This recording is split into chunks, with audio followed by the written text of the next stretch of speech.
What if time itself could stretch and bend, just like Einstein's theory of relativity revealed that the universe works in ways stranger than anyone imagined?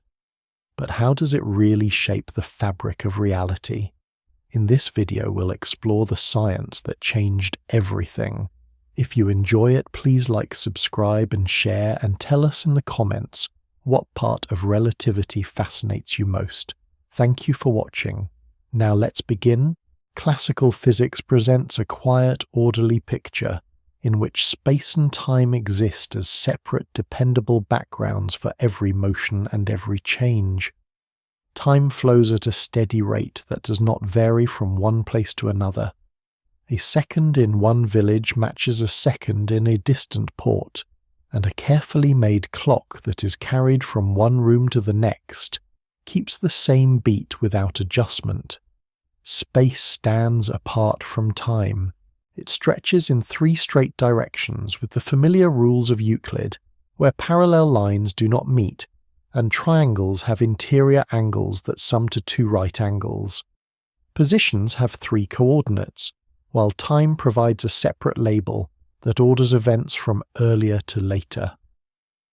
Within this setting, an inertial frame of reference is a state of uniform motion without rotation.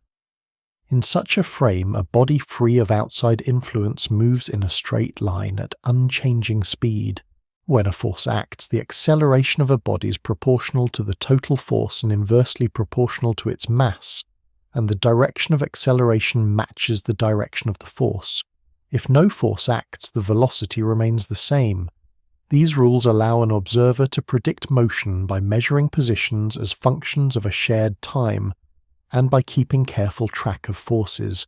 Transformations between observers who move steadily with respect to one another follow simple relations now called Galilean transformations. Each observer treats the other as moving, yet both agree on the length of a good rigid rod and on the duration between ticks of a reliable clock. Simultaneity is absolute in this view. If two bells ring together in one town square, they ring together for any traveller who passes by at a steady pace. Velocity is composed by straightforward addition and subtraction. A ball thrown forward inside a steadily moving carriage gains the carriage speed and the throw speed, and this rule holds without exception within the assumed limits of ordinary experience. Measuring procedures align with the expectation of absolute time and rigid geometry. To synchronize clocks across rooms or across towns, observers exchange signals and assign half the travel time to the outward trip and half to the return, confident that both parts take the same duration, because time itself has one rate everywhere. Yardsticks keep their lengths when carried. Orientation or steady motion does not change a well-built rod. The geometry of space remains Euclidean and unresponsive. Straight lines are straight everywhere. Circles remain sets of points at a fixed distance from a center. None of these geometric statements depend on the matter that occupies the region. Space does not deform under load, and time does not stretch or shrink. Both provide a fixed background for forces and motions. Gravitation fits into this background as a force that points along the line connecting two masses. Its strength grows with mass and decreases with the square of separation. In the idealized model, the influence reaches across empty space without delay, so the direction of pull is toward the current position of the other body. With this rule, the nearly elliptical paths of planets around a star arise as natural consequences, and falling bodies near the surface of a world gain speed in a predictable way. With positions and velocities known at one instant, an observer can compute later states step by step, using the same time variable for every place. Electricity and magnetism are also described on this stage. Fields extend through space and change with time, but they still reside within a fixed geometry and a universal clock. Many thinkers in the 19th century picture light as a wave in a very thin medium that fills all of space. In that view, the speed measured by an observer depends on motion through the medium just as the measured speed of sound depends on the motion of air. A moving source or a moving receiver affects the reading by ordinary addition or subtraction, and the medium provides a state of rest that can in principle be detected by careful experiment. Everyday experience supports this outlook across a wide range of conditions. People steer carts, boats, and trains with arithmetic that treats speeds as numbers to add and subtract. Builders set out straight foundations with strings and rods that keep their length when moved. Astronomers prepare tables of planetary positions years in advance, and observations match within the precision of the instruments. Mariners cross oceans with readings of time and angle that assume a shared global time and a stable geometry. In this framework, cause and effect keep a clear order. A cause always comes before its effect when judged by the universal time. A lamp turns on, light departs, and an observer at a known distance records arrival after a definite interval that any other observer would also compute aside from differences of location. Two observers who pass each other at steady speed still agree on which events happen at the same time. If they disagree about a detail, the disagreement reduces to where each one places the lamp or the clock in space, not to any difference in the rate of time itself. The concept of a path also has a simple meaning here. The path of a moving object is a curve in space traced out as time advances. To reconstruct motion, the observer lists positions at successive times along a single shared time axis. Another observer who moves steadily draws a different curve in space, but uses the same time axis, and agreement about the order of events and the duration between them remains intact. Conservation laws reinforce this stability. Momentum is conserved when the total external force is zero. Energy understood as a sum of kinetic and potential parts remains constant when forces arise from fixed potentials. Angular momentum remains constant when no external torque acts. These statements hold in every inertial frame because the frames are equivalent in the classical view. All such frames share the same geometry and the same time, and the laws of motion keep the same form for each one. Experimental practice reflects these expectations.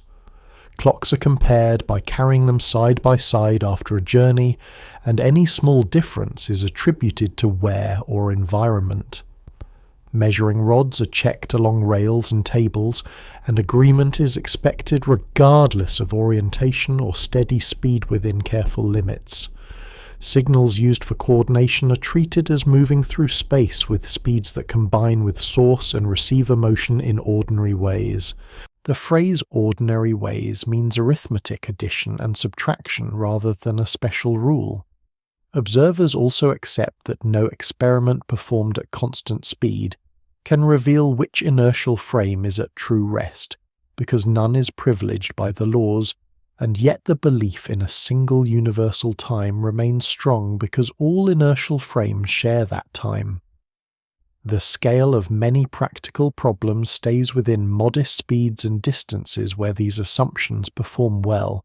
Calculations of bridges, machines, tides, and eclipses agree with measurements to a degree that builds confidence. With this background, the picture remains that space is a passive stage and time is a steady river. They do not influence one another, and they do not depend on who looks or how fast that observer moves, provided the motion is uniform. Forces act within space and produce changes that unfold with respect to the universal time. Prediction is a matter of starting from initial positions and velocities, applying the rules and reading off later states. The framework is clear, calculable, and consistent with ordinary experience across a very wide range of conditions. A new picture begins when he examines how light behaves and asks that the rules of nature look the same to every observer who moves at a steady pace without turning. This request is simple. It says that no experiment carried out in a smoothly moving cabin can reveal the cabin's overall motion. A lantern, a pendulum, a magnet, and a coil behave in the same way whether the cabin glides or rests. He then adds a second request that seems to clash with everyday habits of thinking. The speed of light in empty space has one value that does not depend on how the source moves or how the receiver moves. A beam sent from a lamp that is at rest in one cabin and a beam sent from a lamp that is moving in another cabin both spread outward with the same measured speed when each is examined by the people who ride with the lamp. These two requests together press on the classical idea that time is universal and space is a rigid stage. If the speed of light keeps the same value for all steady riders, then the old rule of simply adding and subtracting speeds cannot hold for very fast motion. A new way to keep track of events is needed, one that ties the measurement of space and the measurement of time into a single linked procedure. He proposes that an event is a point where something happens labelled by 3 position marks and 1 time mark. 2 different riders can assign different labels to the same event because they carry different measuring rods and clocks, and they stand in motion with respect to one another. Yet the basic laws they use to describe what happens must keep the same form in both cabins. To make this possible, the connection between the labels in one cabin and the labels in another cannot be the old Galilean link.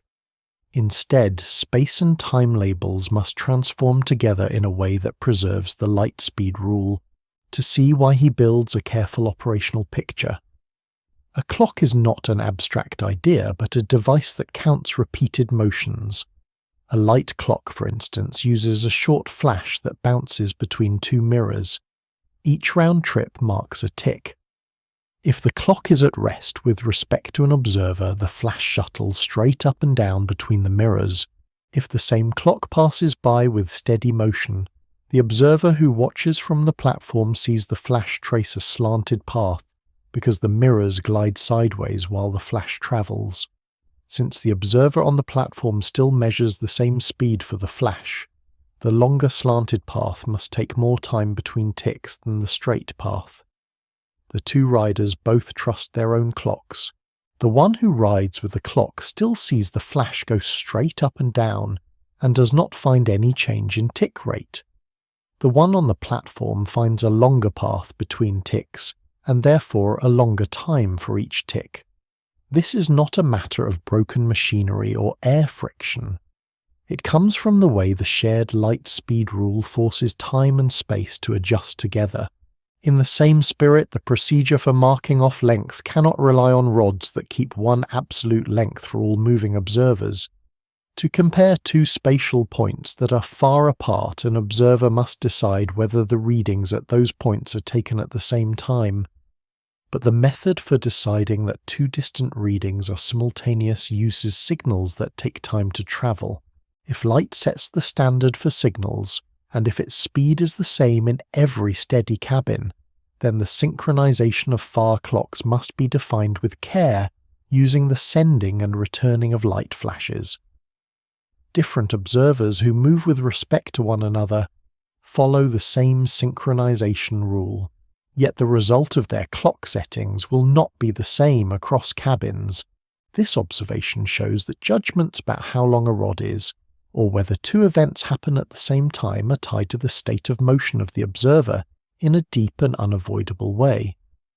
The 2 requests therefore push toward a union of space and time into one 4-part arena, in which positions and durations are not independent. When one observer changes to another steady frame, the new coordinates are mixtures of the old space marks and the old time mark. This mixing is not a matter of convenience or taste. It is required so that every steady rider still finds the same speed for light and still writes the same form of the laws of electricity and magnetism. The linked transformation keeps a particular combined measure of separation between events unchanged, even while the pure space part and the pure time part can change from one rider to another. The old expectation that simultaneity is absolute does not survive this link. 2 sparks that appear to a platform observer to flash at the same moment at opposite ends of a train may not be judged simultaneous by a passenger who rides the train, because the synchronization that sets the clocks on the train follows the same light-based rule but is carried out in a different state of motion. This is not an oddity at the edges. It is a central feature that comes with the constancy of the light speed and the insistence that the laws look the same in all steady frames. The union of space and time also protects cause and effect by setting an upper bound on how fast any influence can travel. If no signal can outrun light, then two events that cannot be linked by any light signal cannot stand in a cause and effect relation. The ordering of events that can cause one another remains the same for all riders who move at steady speeds, because the new transformation keeps the light cone picture intact, even if observers disagree about the order of distant events that cannot affect one another. In daily life at slow speeds, these differences hide under the very small size of the corrections, which is why the older picture works so well for train ships and planets. Yet the deeper rule is already present and becomes clear when motion is fast or when accuracy is very high. The insistence on operational definitions keeps the theory concrete. A meter is what a standard rod measures when it is at rest with the observer. A second is what a clock measures when it rests with the observer. To compare moving rods and moving clocks, observers must describe how they bring clocks together, how they separate them, how they exchange signals, and how they account for the travel time of those signals. The light-based synchronization convention is not a trick. It is a recipe that any observer can follow, and it is the same recipe in every steady cabin. Its consistent use across frames makes the equality of the laws transparent and forces the coordinate mixing that unites space and time. The result is a calm but firm shift in viewpoint. Space alone and time alone are not invariants when motion changes. The linked structure of space-time is the invariant stage, and physical statements must be posed so that their content does not depend on a particular slice of space at a particular moment of time. Measurements that combine distances and durations in the correct way take the same value for all steady riders, while separate space lengths and separate time intervals vary with motion. The familiar world of rulers and clocks still supports prediction and agreement, but the terms of agreement are revised to honor the light speed rule and the sameness of laws in each steady frame. In this way, the merger of space and time arises not from a taste for novelty, but from the need to keep simple testable principles at the center of physics. The principles stand as statements about procedures any careful observer can carry out. They leave behind the idea of a hidden medium and the hope of detecting an absolute state of rest. They replace those ideas with the linked setting in which each event carries four coordinates whose meaning depends on motion, and in which the laws retain their form for every rider who glides without turning. The constancy of the speed of light stands as a firm rule that shapes the way space and time must be measured. He treats this rule not as a guess, but as a requirement that follows from two plain requests. First, the laws of nature keep the same form for all observers who move at steady speeds without turning. Second, light in empty space moved with one and the same speed for every such observer regardless of how the source moves or how the receiver moves. He builds this rule into procedures that any careful investigator can follow. He begins with a signal, a source, a receiver, and a method to mark when the signal leaves and when it arrives. He emphasizes that time readings come from clocks that have been synchronized using light itself. A flash is sent from one clock to another and back again, and the midpoint of the round trip is taken as the instant that the distant clock is set to match the local one. This convention does not appeal to a hidden reference frame or a preferred cosmic resting place. It uses only what all steady observers can share, which is the behavior of light in empty space. The measured one-way speed then reflects the chosen synchronization, while the round-trip speed does not depend on this choice and takes the same value for all steady observers. He reminds the reader that light is not an add-on to mechanics, but belongs to the broader framework of electricity and magnetism. Waves of electric and magnetic fields spread through empty space with a speed that is fixed by two measured properties of that space, its electric permittivity and its magnetic permeability. When he combines the field equations in a simple region with no charges and no currents, he finds wave behavior with a single characteristic speed. Laboratory measurements of those space properties predate his work and already point to a value that matches the measured speed of light within experimental error. The message is quiet but decisive. The equations that describe light in empty space already predict a fixed speed set by space itself. Once he asks that these equations have the same form in all steady frames, the fixed speed becomes a shared constant rather than an accidental feature of one frame. The constant speed sits at the center of an operational web. To measure distance, he describes the sending of a light pulse to a mirror and the recording of the return. The distance is half the round-trip time multiplied by the speed of light. To compare two distant clocks, he relies on light pulses and the return rule. To time a moving process that occurs far from the observer, he brings back the signals by light and subtracts known travel times. The same procedures are available to every steady rider, and all must assign the same value to the round-trip speed because the procedures do not appeal to anything beyond what the riders can directly carry out. In this way, measurement itself becomes inseparable from the light speed rule. He then examines how the rule constrains motion. If the speed of light is the same for all steady riders, then no material object or signal that carries information can overtake a light pulse. Any attempt to do so would require that speeds add in the old straightforward way, but the light speed rule forbids that. The rule therefore sets an upper bound on how fast causes can influence effects. This bound shapes the structure of space-time. Events that one observer could connect by a light signal form a cone in the space and time diagram. Events outside that cone cannot be reached by any signal that respects the bound. All steady observers agree on this separation between reachable and unreachable events, because the rule that fixes the speed is the same for each of them. The constancy of light speed also leads to the need for link changes in space and time measurements when motion changes. If a moving light clock ticks more slowly when watched from a platform as explained by the slanted path argument, then moving durations must stretch compared with durations measured at rest.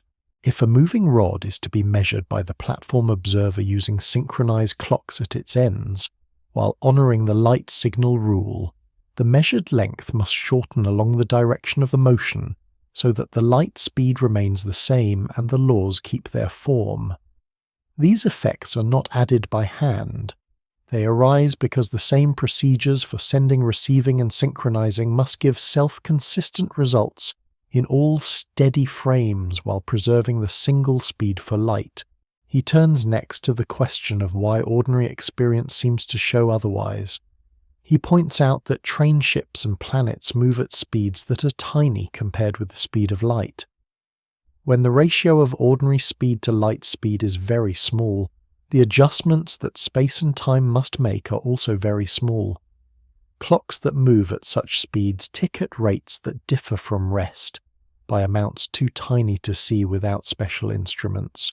Rods that move at such speeds contract by amounts too tiny to notice with ordinary measuring devices. The classical rules then appear to hold because the corrections fall below the noise of daily life. The constancy of light speed remains present, but it hides under the limits of measurement. He underscores that the constant speed is about empty space and the propagation of light and field disturbances in that space. It is not a statement about light moving through glass, water, or air, where interactions with matter delay the wave and change its apparent speed. In such media, the signal that marks the front of a change still respects the bound, given by the empty space value, but practical measurements may report smaller speeds depending on how the light interacts with the medium. By keeping the focus on empty space, he isolates the clean rule that belongs to the structure of space-time rather than to the details of material response. He finally addresses the fear that the rule demands a special background or a hidden substance that carries light. He shows that no such background is needed. The same field equations that predict a fixed speed also predict that any attempt to identify a state of absolute rest through electromagnetic observations must fail. A neatly designed apparatus that compares the speed of light along different directions as the Earth moves through space reports the same round trip value, regardless of orientation or season within its precision. Rather than chase a preferred frame, he takes the negative result as a guide and builds the rules of transformation so that the laws of electricity and magnetism keep their form in every steady frame, and the light speed remains the same. In this way, the constant speed is not an odd exception, but a cornerstone from which the revised geometry of space and time follows. With the speed set by space itself, and shared by all steady riders, measurement procedures, causal order, and the kinematic structure of motion adjust together in a single calm framework that any careful observer can test and use. Time dilation is the statement that a moving clock, when judged from the platform on which an observer rests, runs more slowly than an identical clock that remains at rest with that observer. He presents this as a consequence of the procedures that define time, not as a quirk of any particular device. A clock is any reliable periodic process such as light bouncing between mirrors, a vibrating atom, or a carefully built electronic oscillator. To compare time between places, observers use light signals to synchronize separated clocks and agree on what it means for two distant readings to be simultaneous. With these methods in place, he examines what two identical clocks record when one remains on the platform and the other rides past at a steady speed. The platform procedure is simple.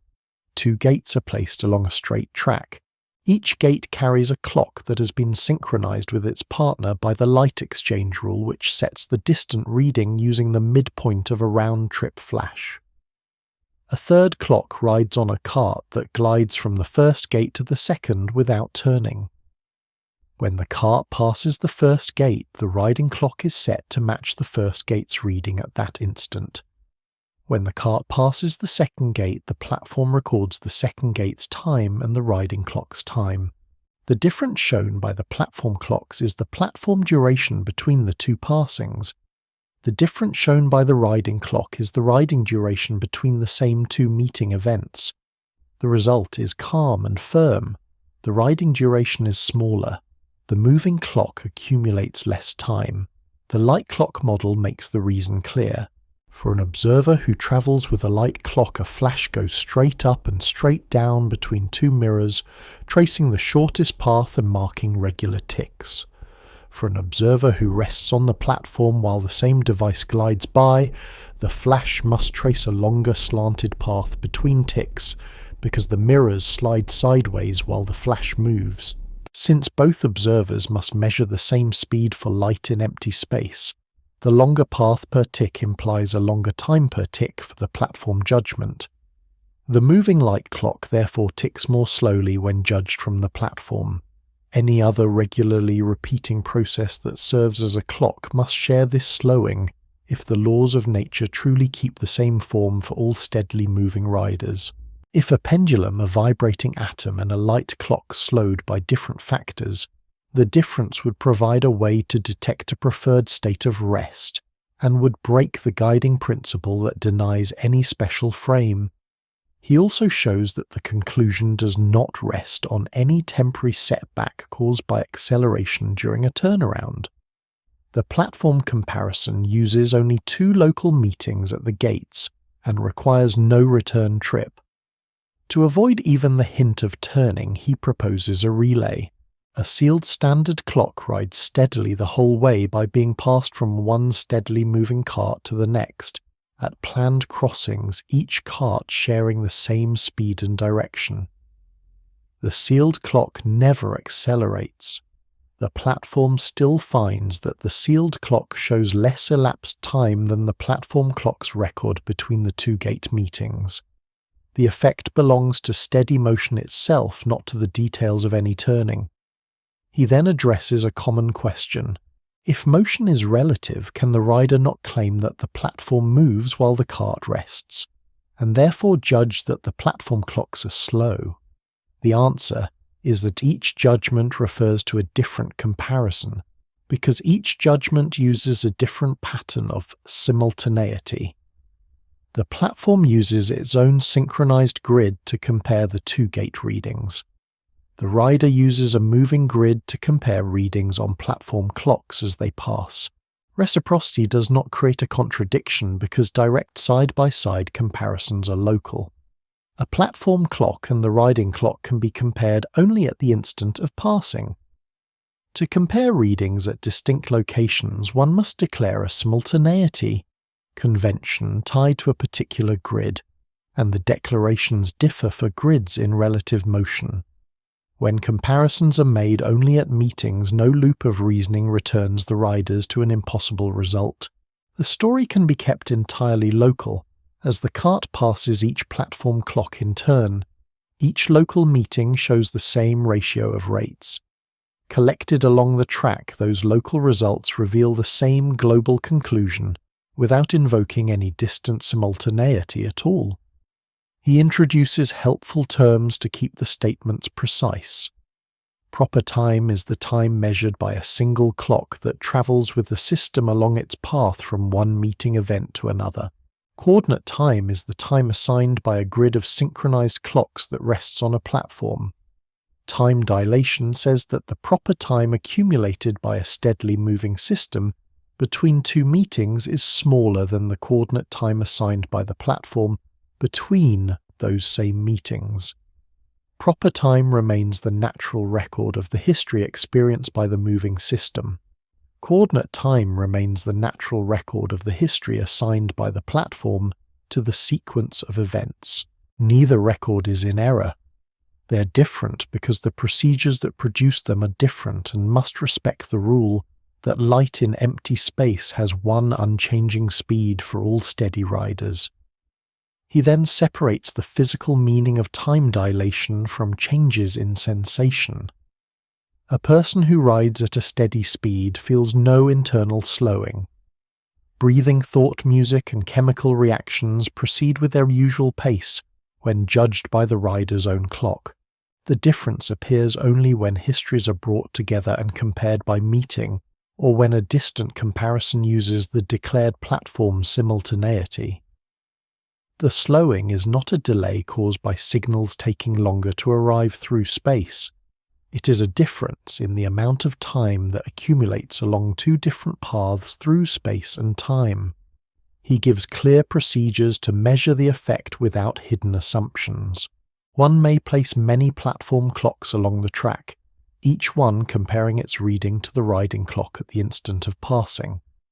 These side-by-side comparisons require no distant simultaneity and immediately reveal that the riding clock steps more slowly by a constant factor set by the speed. One may also mount identical clocks on two carts that share the same steady speed and have them meet the platform at two different gates. The platform then compares both riding clocks to the platform clocks at the two meetings and finds again that the riding times are smaller than the platform time between the same meetings. The size of the difference depends on speed. When the moving speed is very small compared with the speed that light has in empty space, the difference between platform duration and riding duration is extremely small, often far below the sensitivity of everyday instruments. This is why classical timing rules serve well for ordinary travel and engineering tasks. As the speed approaches a significant fraction of the light speed in empty space, the difference grows and cannot be ignored if one wishes to keep the laws in the same form across frames. He ends this part by returning to the two guiding requests. If the laws of nature have the same form for every steadily moving observer, and if light in empty space has one constant speed for all of them, then the methods that define time and distance force the result that moving clocks accumulate less time between the same pair of meeting events than resting clocks do. The statement is not an add-on. It is the calm outcome of procedures that any careful observer can carry out with synchronized platform clocks, steadily moving riders and recorded meetings, all guided by the shared rule for light.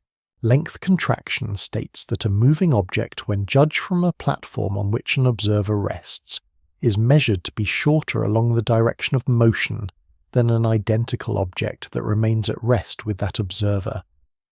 He presents this statement as the partner of time dilation and derives it from the same two requests that guide the entire framework. The laws of nature keep the same form for all riders who move steadily without turning, and light in empty space has one fixed speed for all of them. From these requests follow the procedures that define distance simultaneity and comparison. He begins with a careful definition of length. The length of a rod is the spatial separation between its two endpoints, measured at the same time according to a declared grid of synchronized clocks. The phrase "at the same time" is not decoration. Without it, a measurement would mix different states of the rod as it moves, because one end would be recorded at a different moment than the other. On a resting platform, observers first synchronize many clocks along the line of motion, using the exchange of light flashes and the midpoint convention. They then record the positions of the front and the rear of the moving rod at one shared platform time and subtract the coordinates. That difference is the platform length. He next introduces proper length. Proper length is the length of the rod measured in the frame in which the rod rests. In that frame no end moves, so observers can measure with a single ruler or with nearby synchronized clocks, and the result is the maximum length that any frame can assign to that rod. When the same rod glides past the platform length is smaller than the proper length, by a factor that depends on the speed. The cause is not mechanical strain, heat, or stress.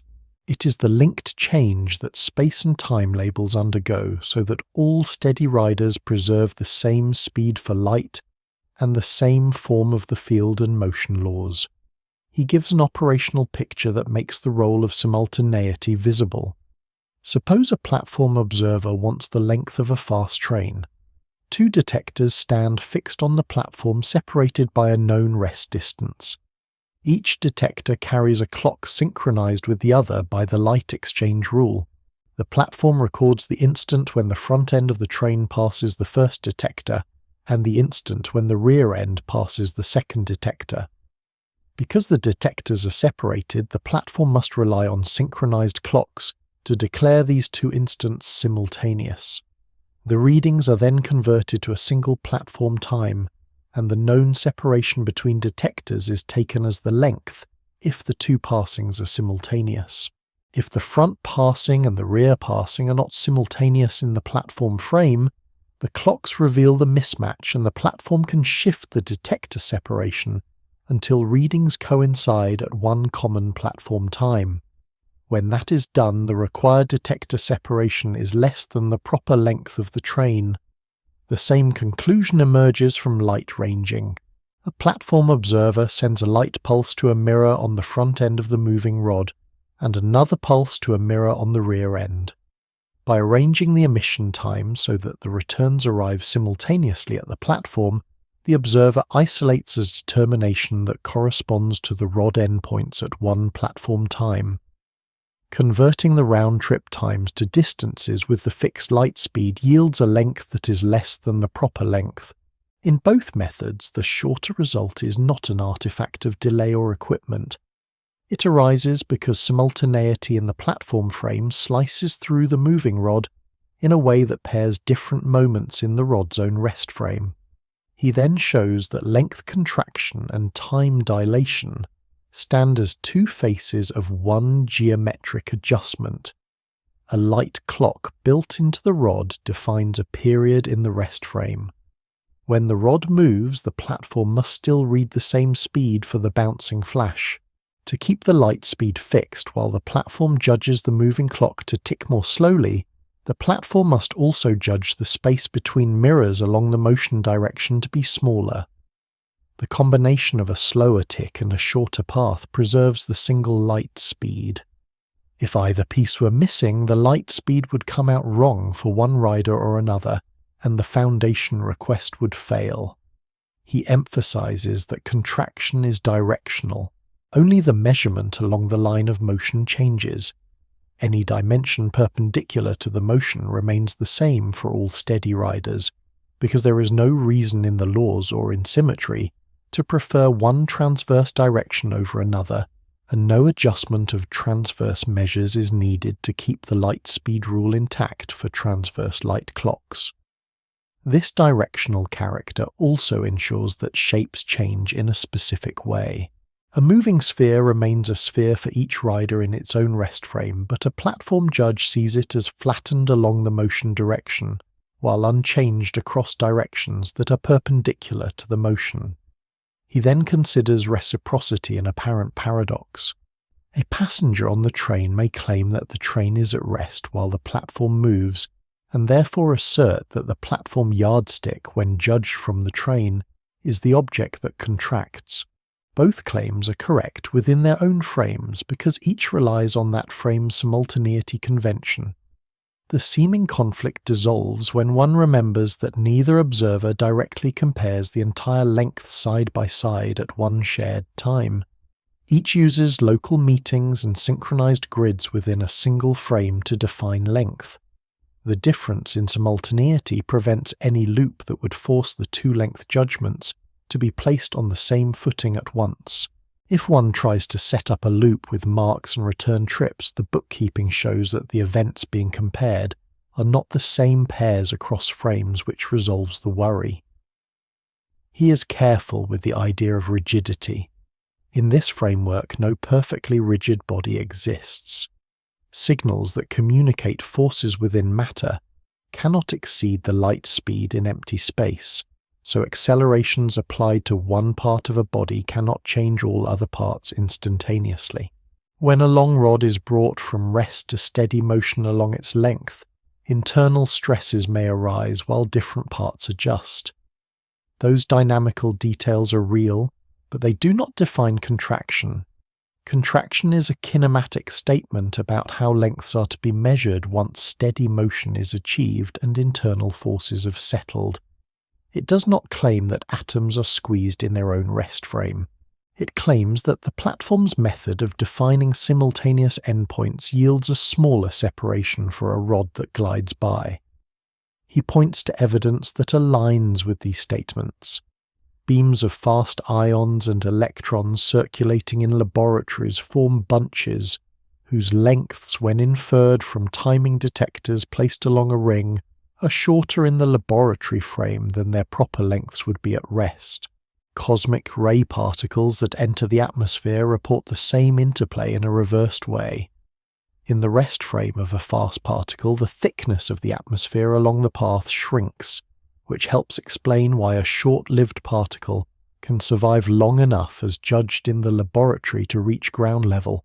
These observations do not prove contraction by themselves, but they are consistent with a single calm picture in which time intervals and space intervals adjust together to honor the shared light speed and the sameness of physical laws in all steady frames.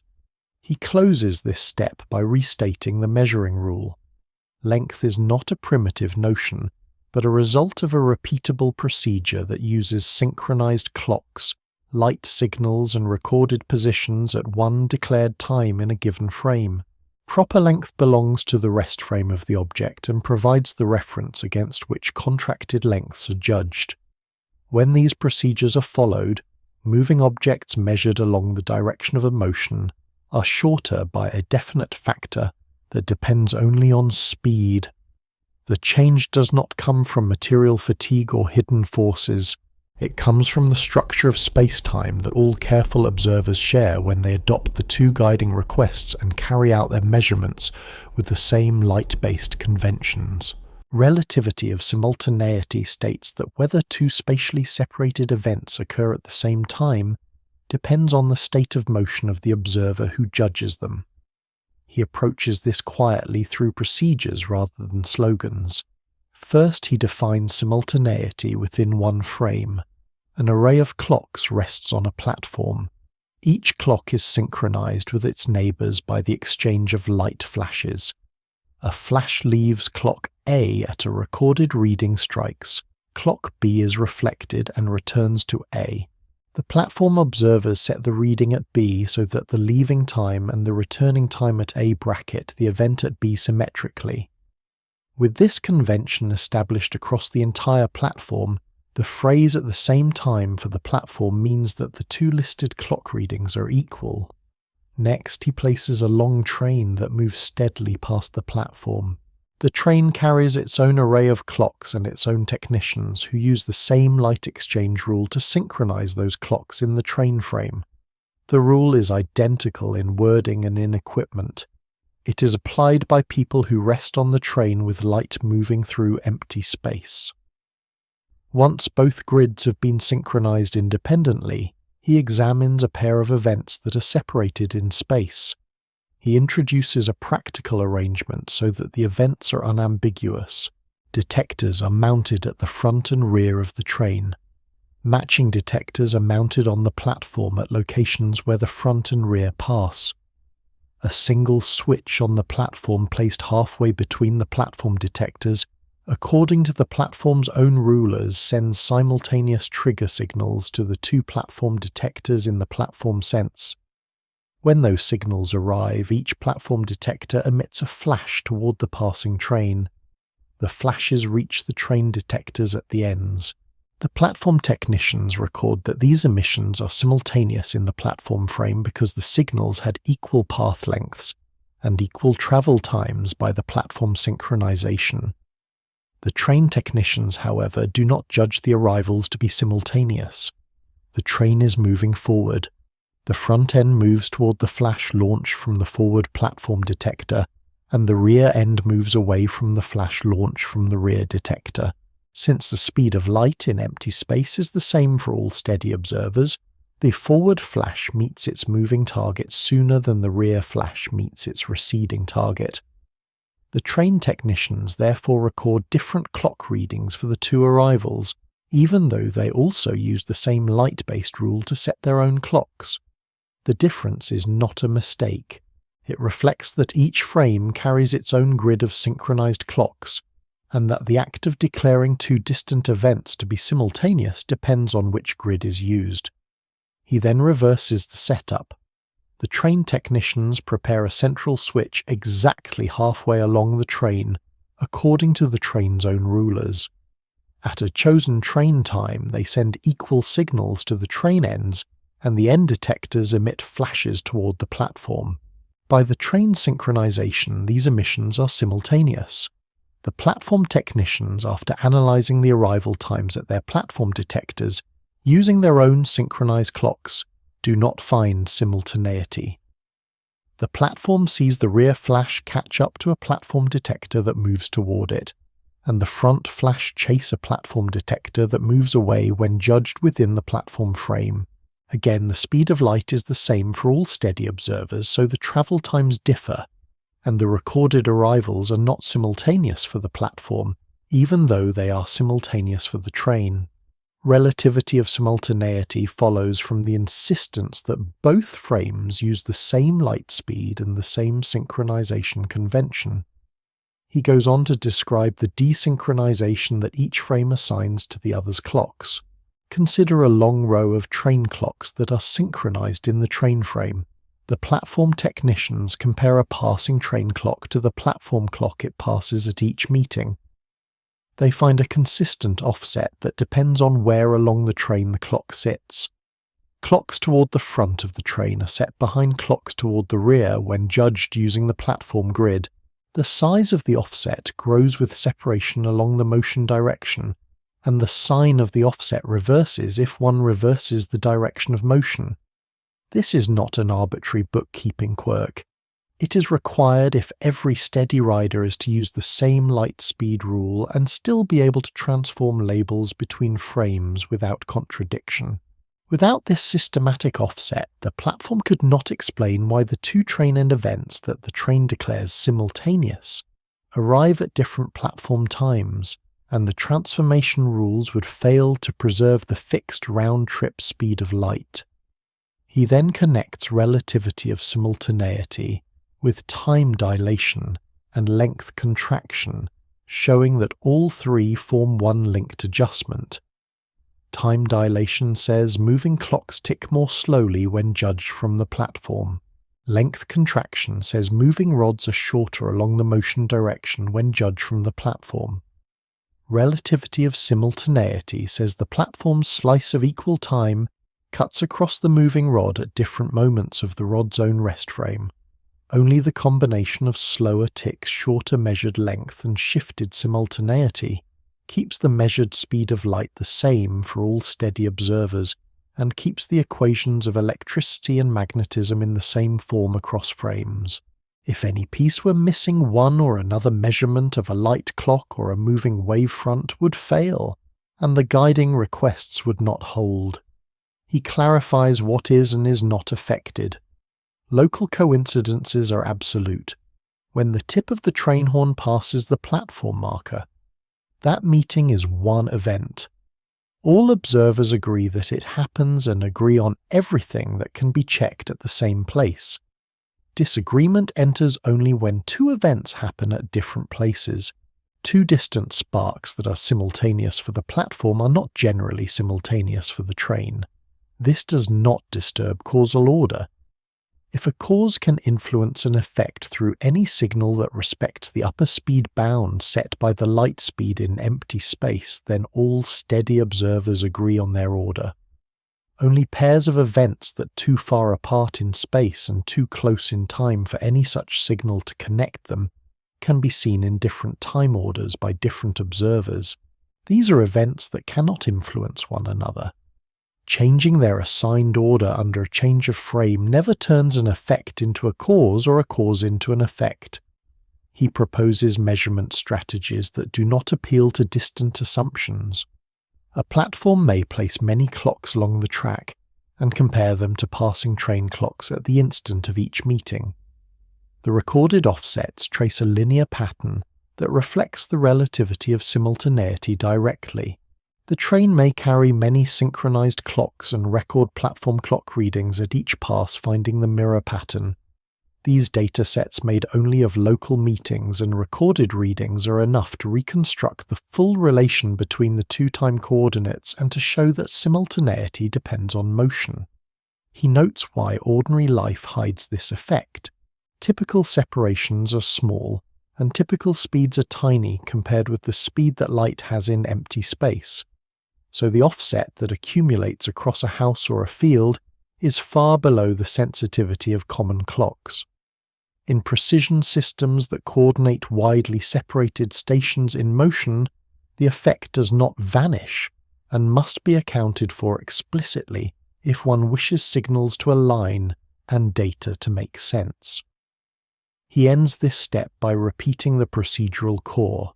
Simultaneity is a statement made within a frame that has synchronized its clocks using the light exchange rule. Different steady frames make different statements about distant simultaneity because their grids move with respect to one another, while both preserve the single speed for light in empty space. The difference is not a paradox. It is the necessary adjustment that allows all riders who move without turning to write the same physical laws while assigning different space and time labels to the same distant events. A space-time diagram provides a precise picture that places space and time on a single plane, so that events, motions, and signals can be read at a glance, with rules that match the light-speed principle and the sameness of laws in every steadily moving frame. He draws a vertical axis that represents time and a horizontal axis that represents one chosen direction in space. Each point on the plane marks an event which is something that happens at one place and one time. The history of a particle or a clock becomes a curve on this plane called a world line, A world line that stands straight and vertical represents an object that rests on the platform because its position does not change as time advances. A world line that leans away from the vertical represents an object that moves along the chosen spatial direction. The more it leans, the faster the motion. No world line can tilt far enough to become horizontal, because that would mean moving between two events with no time passing, which would require a signal faster than light in empty space.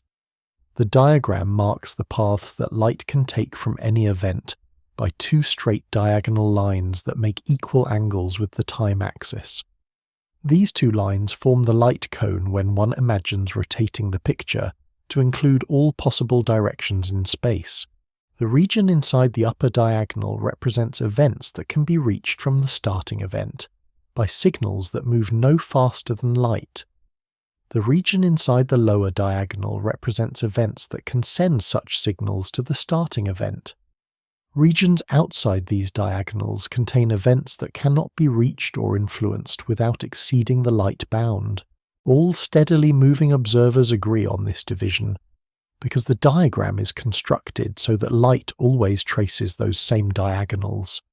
This shared structure preserves causal order for events that can influence one another, while allowing different observers to disagree about the order of events that are too far apart to send signals within the time separation. The diagram also shows how different riders assign coordinates. The platform uses its vertical axis for time and its horizontal axis for space. A rider who moves steadily carries a different set of axes that tilt on the diagram. The moving time axis tilts toward the forward light line, and the moving space axis tilts toward the backward light line in such a way that the two axes remain symmetric with respect to the light lines. This tilt is not arbitrary. It is the geometric expression of the transformation that mixes space and time so that the speed of light remains the same in both frames, and the laws keep their form. Lines of constant time in the platform frame are horizontal slices across the diagram. Lines of constant position in the platform frame are vertical lines. For the moving rider, lines of constant time are slanted slices that cut across the platform grid, and lines of constant position are slanted lines that share the tilt of the moving time axis. With this picture in place, the statements about dilation, contraction, and simultaneity become simple geometric readings. Time dilation appears when one marks equal ticks of proper time along a moving world line and projects them onto the platform time axis. Proper time is the time measured by the clock that rides along the world line. On the tilted grid of the moving rider, equal ticks are equally spaced. When those ticks are compared using the platform's horizontal slices, the measured intervals between meetings on the platform time axis are larger than the proper intervals on the moving world line.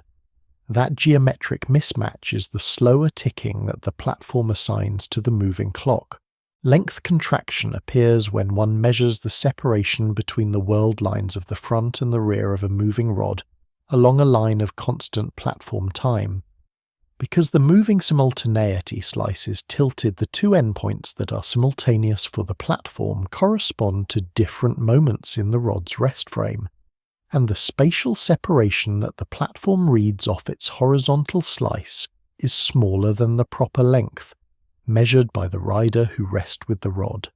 The relativity of simultaneity is visible as the tilt between the two families of time slices. Two events that share a horizontal line for the platform do not share a slanted timeline for the moving rider, and vice versa.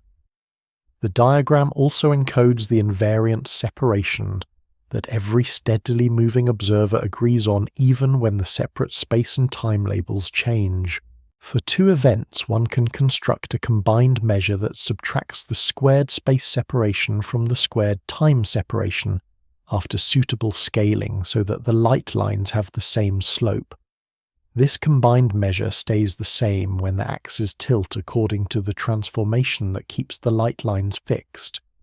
If the combined measure is positive, the separation is called time-like, and there exists a frame in which the two events occur at the same place but at different times.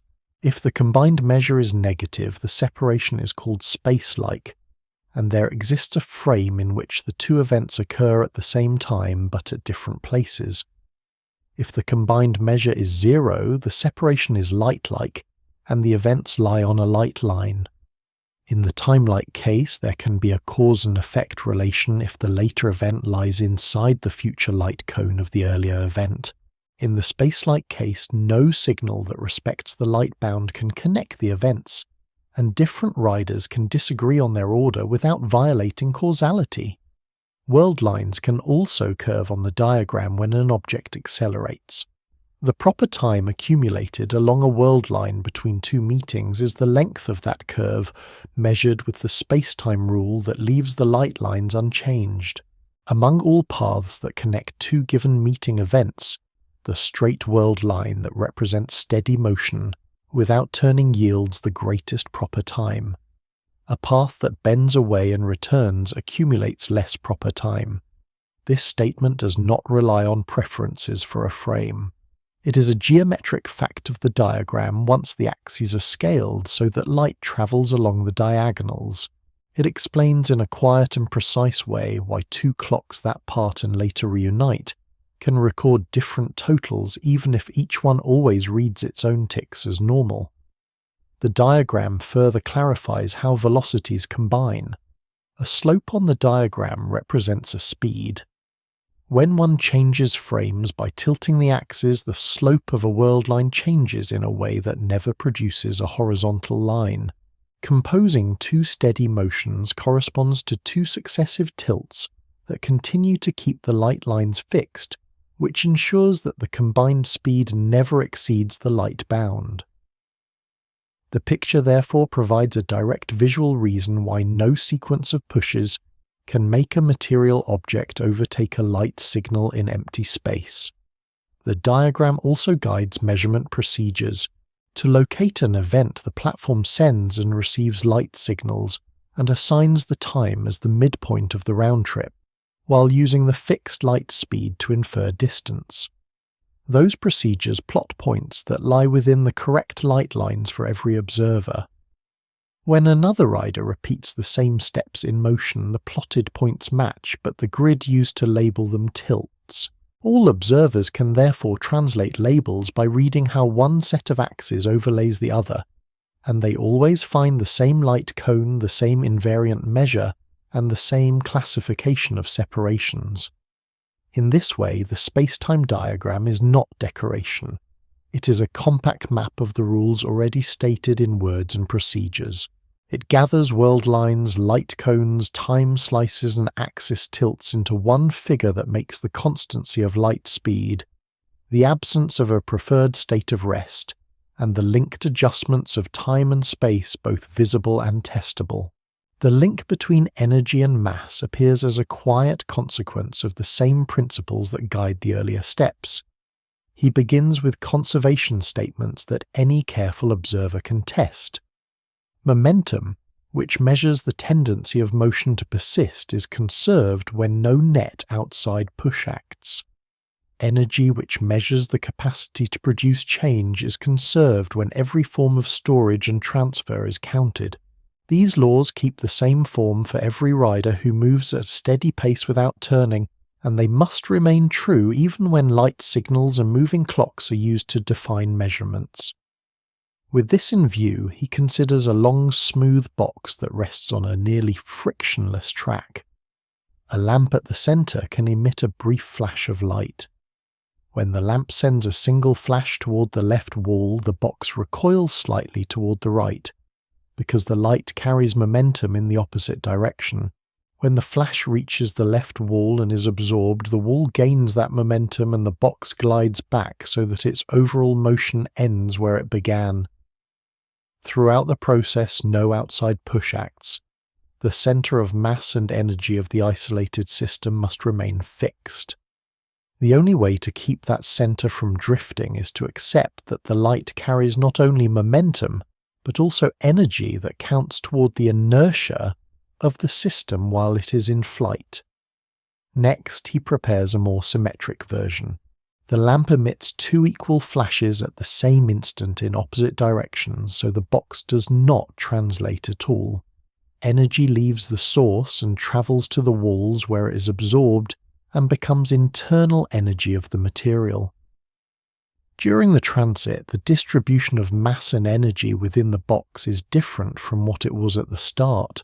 If the total mass tied to the light energy were not exactly the emitted energy, divided by the square of the light speed, the center would shift in conflict with conservation, while no outside push acts.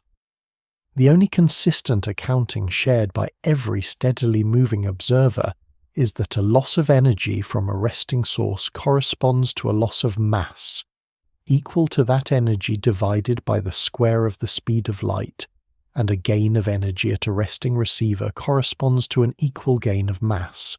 Stated positively, the rest energy of a system equals its mass multiplied by the square of the light speed. This is not a slogan. It is a calibration rule that ensures that all observers using the same light-based definitions agree about the behavior of isolated systems. The rule has immediate meaning. Any form of energy that can be stored in a body contributes to its mass.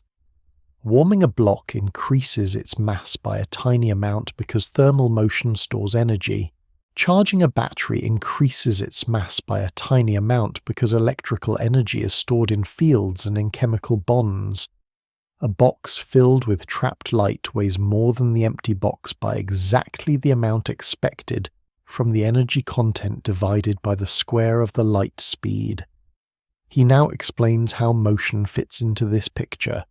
A moving body carries energy because work must be done to increase its speed. When speeds are very small compared with the speed of light, the added energy is accurately described by the familiar expression from classical mechanics for kinetic energy. As speeds rise toward a significant fraction of the light speed, the energy needed to increase the speed by the same small amount grows more than the classical estimate.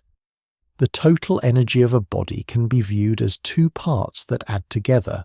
One part is the rest energy that is present even when the body is at rest with the observer.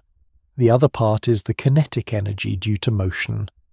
As the speed approaches the light speed, the total energy grows without bound. This growth explains calmly why no material body can be pushed to the light speed in empty space. There is no finite amount of work that can complete the task, because the required energy rises without limit as the speed nears that value. The energy and momentum of light also fit naturally into this linked picture. Light in empty space always moves at the same speed for all steady riders, yet it carries both energy and momentum and can push on matter. The pressure of light follows from the conservation of momentum and from the recognition that energy flows carry inertia. Mirrors feel a gentle force when light reflects. Walls warm when light is absorbed. The box thought experiment is simply the same accounting applied with symmetric timing, so that recoil cancels while the energy and momentum carried by the flashes still produce the required internal changes. He then turns to bound systems. When separate parts come together to form a stable whole, energy can be released as heat, light, or other particles. The mass of the bound system is less than the sum of the masses of the separated parts, by an amount equal to the released energy divided by the square of the light speed. This difference is often called the mass defect. In atoms, the binding energy is small compared with the rest energies of the particles, so the mass change is tiny. In nuclei, the binding energy per particle is much larger, so the mass difference is measurable and has practical consequences. When light nuclei fuse into a more tightly bound nucleus, the total mass decreases, and the difference appears as released energy. When a heavy nucleus splits into more tightly bound fragments, the total mass also decreases and energy appears. The steady light and particle output of a star over long times must be consistent with the slow decrease of mass that comes from these fusion steps in the stellar core. The converse process also occurs. Concentrated energy can create mass. When a light flash with enough energy interacts in the right way with matter or with a strong field, a particle and its matching partner can be produced. The rest masses of the pair add up to less than or equal to the delivered energy divided by the square of the light speed, with any remaining energy appearing as motion of the products. Collisions in high-energy laboratories use this method to create massive particles from energy stored in the motion of lighter projectiles. Observations confirm that the total of rest energy and motion energy before and after a collision agrees with the accounting rule, and that momentum is conserved at the same time. Because energy and momentum form a linked pair in the space-time picture, their conservation must hold together in every steadily moving frame. This joint requirement tells which reactions are allowed and ensures that all observers agree about outcomes. It explains why light trapped in a mirrored cavity increases the inertia of the cavity by exactly the amount expected from its energy content, and why removing energy from a system reduces its inertia and its weight by the corresponding amount. He offers calm ways to measure the link. One may weigh a sample before and after it emits a known amount of radiation and look for the tiny mass decrease. One may measure the mass of a bound system and compare it to the masses of its parts measured separately, and check that the difference matches the energy released or absorbed when the system is assembled or taken apart. Heating a block increases its weight by an amount that is absurdly small for ordinary temperatures, but still definite in principle, and the same is true for charging a battery or for filling a cavity with light. Because all forms of energy gravitate in the same way as mass energy stored in fields in radiation or in random thermal motion contributes to weight when a system is placed in a gravitational field. Gravity responds to the entire content of energy and momentum. A box that holds light presses more strongly on a scale than the same box when it is empty by just the expected amount.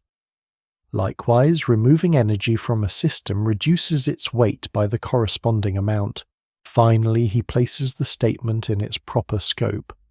The relation between rest energy and mass is exact within the framework that unites space and time under the light speed rule and the sameness of laws for all steadily moving observers. It does not treat mass as a substance that turns into a different substance. It treats mass and energy as two ways to count the same physical content of a closed system. Rest energy counts how much energy is present when the system rests with the observer. Motion adds another part that depends on speed and tends to infinity as the light speed is approached. In the limit of very small speeds, the difference between this picture and the classical picture becomes too small to notice with ordinary instruments, which is why the older formulas work well in daily life. At higher speeds and in precise measurements, the full relation is needed, and the calm accounting it provides ties matter, motion, light, and gravity into one consistent description that every steady rider can test with the same procedures. The path from special relativity to general relativity begins with a quiet recognition that the principles established for steady motion must also hold in the presence of gravity. In the earlier framework, the rules were confined to observers who move at steady speeds without turning. The natural next question is how to describe situations where acceleration is present or where gravity acts on bodies. He starts from a simple but profound clue. Locally, the effects of gravity and acceleration cannot be distinguished. If a person rests inside a sealed chamber on the surface of Earth, the floor presses upward with a steady force that holds the person against it.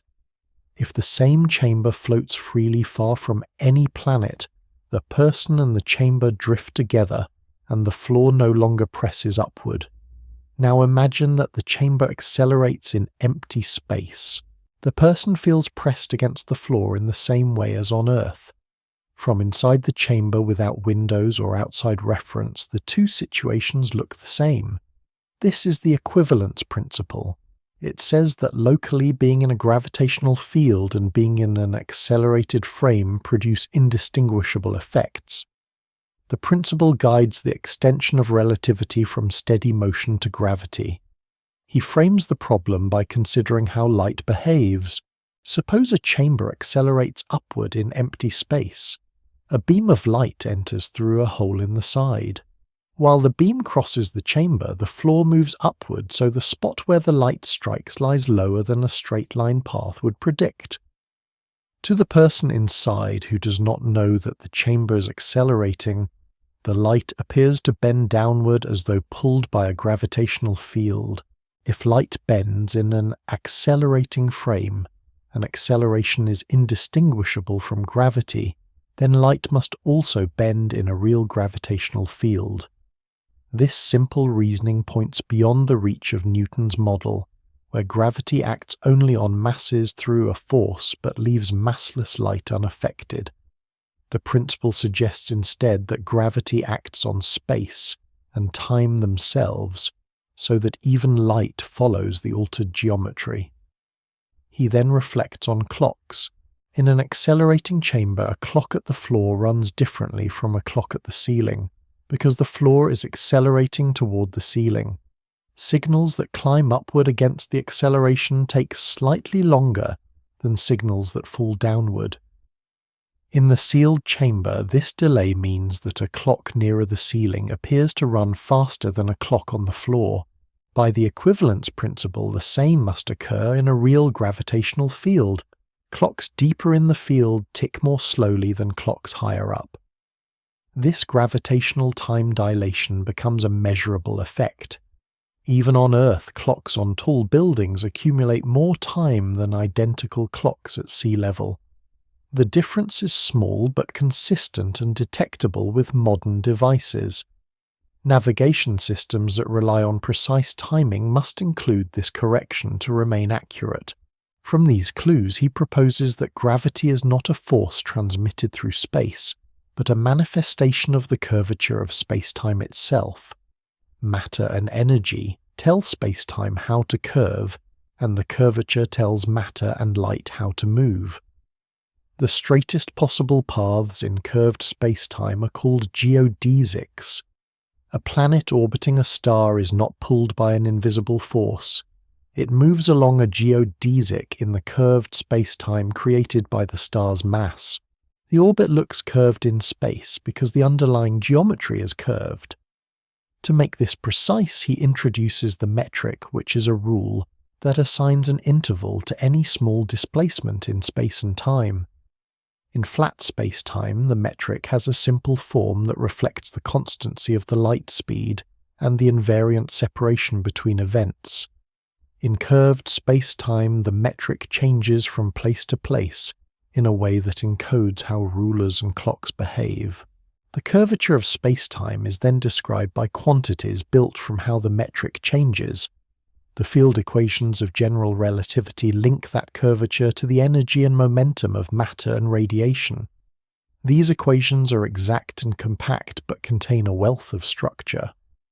They state that the distribution of mass, energy, and pressure determines the curvature of space-time, and that curvature determines the motion of everything within it. To see the meaning of these equations, he examines specific cases. In the region far from a single spherical mass, the metric takes a form that predicts how orbits proceed, how light bends, and how time runs. Near the surface of Earth, the predictions reduce to Newton's familiar rules with small corrections, which explains why Newton's model served so well for centuries. But when conditions become more extreme, the differences show. Light passing near the Sun bends by an angle that matches the curved space-time model, but not the Newtonian one. The orbit of Mercury precesses by an extra amount that Newton's model cannot explain, but general relativity accounts for directly. In regions where mass is concentrated to high density, the curvature becomes so strong that paths of light close on themselves, creating black holes. In such regions, even light cannot escape once it passes inside a critical surface called the event horizon. The principles that began with synchronized clocks, light signals, and steady motion extend without change into these regimes through the equivalence principle and the geometry of curved space-time. He stresses that the extension keeps the spirit of relativity.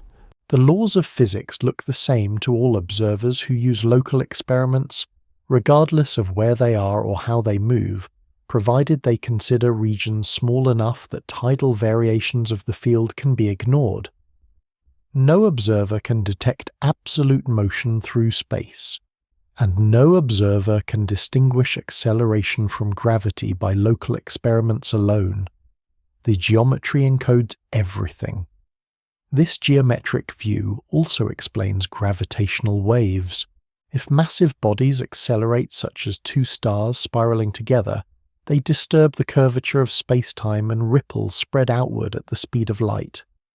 These ripples change the separation of free-floating test masses by tiny amounts as they pass. Sensitive detectors can measure these changes, confirming that space-time itself carries waves that match the predictions of the field equations. General relativity therefore unites motion, light, mass, energy, and geometry in one framework. The flat diagrams of special relativity become curved surfaces. Geodesics replace straight lines. Proper time remains the measure along a world line, but now it is shaped by curvature as well as by speed. Energy and momentum remain conserved, but they now include contributions from pressure and stress because those also curve space-time. He underscores again that these conclusions are not leaps of imagination, but steady extensions of the same operational methods. Light signals define simultaneity. Clocks record proper time. Rulers measure lengths. In regions of strong gravity, these same tools report consistent deviations that agree with the curved space-time picture. The equivalence principle tells why the same results arise whether one speaks of acceleration or gravity. The field equations provide the exact link between matter and geometry. From the bending of starlight in an eclipse to the timing of pulsars and the waves from merging black holes, each measurement supports the calm but radical view that gravity is geometry.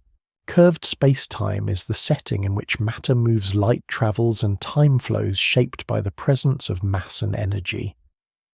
To understand what this means, he begins with the concept of a geodesic. In flat space-time, a geodesic is a straight line that represents uniform motion without turning. In curved space-time, a geodesic is the closest equivalent a path that is as straight as possible given the geometry. A free body acted on by no other forces follows a geodesic.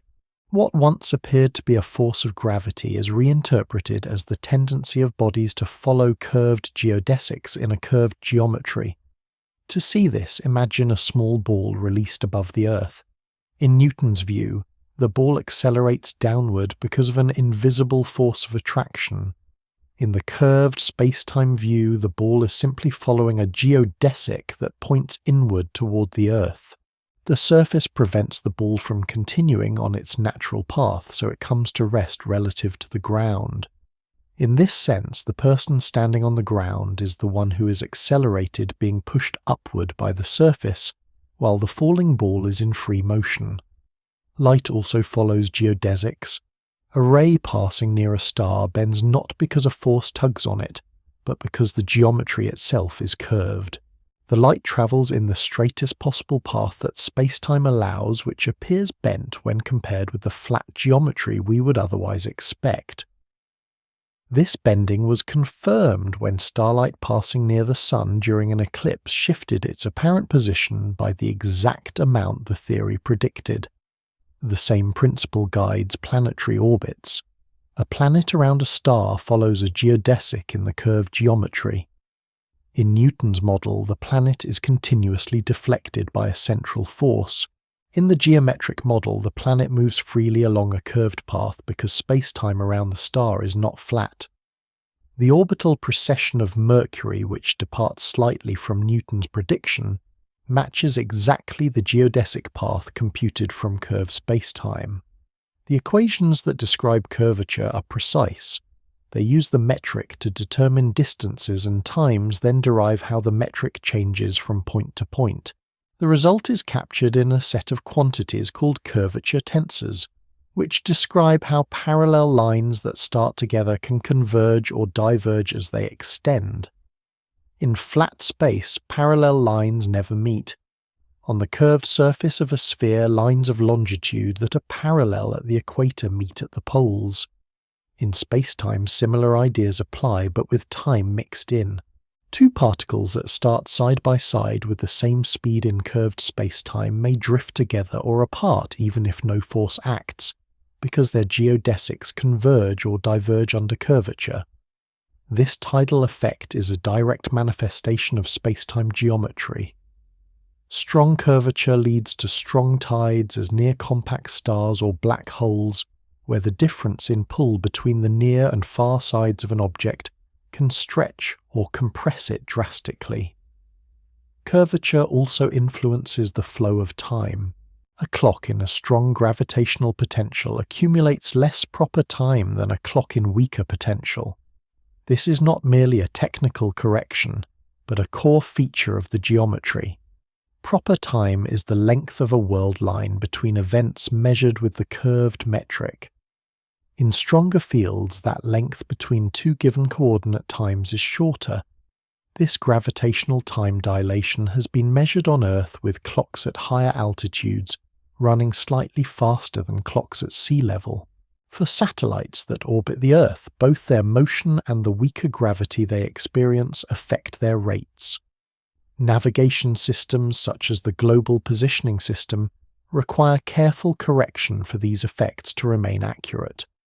The geometry also alters the travel of signals. Light that climbs out of a gravitational field loses energy, shifting its frequency toward the red end of the spectrum. This gravitational redshift is another calm consequence of curved space-time, and has been confirmed by laboratory experiments and astronomical observations. Even the structure of light cones is altered by curvature. In flat space-time, the light cones are the same everywhere, opening with fixed angles. In curved space-time, the cones tilt and stretch, reflecting how light paths are bent by the geometry. The shape of the cones dictates what regions of space-time can influence one another. Near massive objects, the cones tip inward so that eventually inside a black hole they tip so far that all possible future paths lead deeper inward and none lead outward. This picture makes precise the statement that not even light can escape once inside the event horizon. The field equations provide the link between matter and curvature. On one side of the equation is the curvature described by the tensors that track how space-time bends. On the other side is the energy and momentum of matter and radiation, including pressure and stress as well as mass and motion. The balance is exact. The distribution of energy and momentum determines the geometry, and the geometry determines how bodies move. This is why general relativity is sometimes called a theory of geometry. Space and time are not passive containers but active participants. Matter shapes space-time, and space-time guides matter. Practical examples confirm this. Light from a distant galaxy can pass near a massive cluster of galaxies and be bent into multiple paths, creating several images of the same source, a phenomenon called gravitational lensing. This effect, first suggested by the bending of starlight near the Sun, has become a powerful tool for studying the distribution of mass in the universe, including mass that emits no light.